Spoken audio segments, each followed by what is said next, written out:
We need Congress to pass universal background checks. Universal background checks. And I know it's controversial, but I got it done once. Ban assault weapons and high-capacity magazines.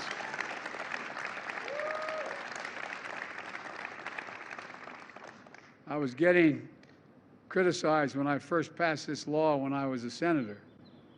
And guess what? I was down in southern Delaware, do a lot of hunting and fishing down there. And I was walking up one of the creek beds. And the guy standing there said, "You want to take my gun?" I said, "No, I'll take your gun." He said, "Well, you're telling me I can't have more than the next number of bullets in my gun." And I said, "What do you think, the deer you're hunting or wear Kevlar vests? What the hell you need 20 bullets for? You must be a hell of a terrible shot." I'm serious. Think about it. Think about the mass shootings. As many as 100 rounds. It's a weapon of war.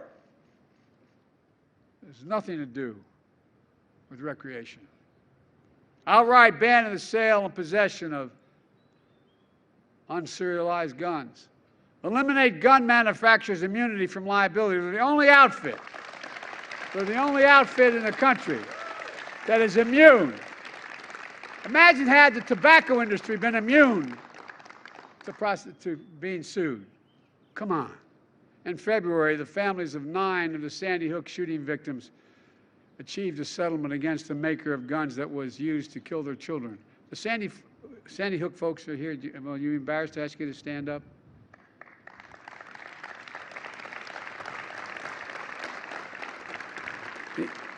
These folks right here did more to keep all this going than anybody. We owe you, man.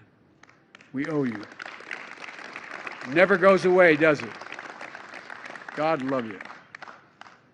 Look, this is incredibly rare because gun manufacturers have more immunity from liability than any other American industry. So they've never had to take responsibility for the death and destruction their products cause.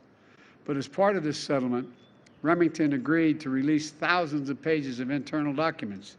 You did that. And here's why it's so important. Remember, it wasn't until we saw the internal documents that we really understood what cigarette manufacturers are doing to our kids and our families. Now, we may begin to see what gun manufacturers are and are not doing when it comes to making and marketing their deadly products.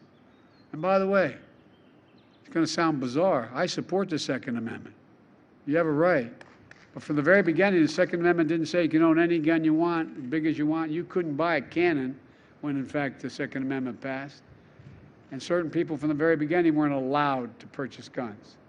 It's nothing new. It's just rational.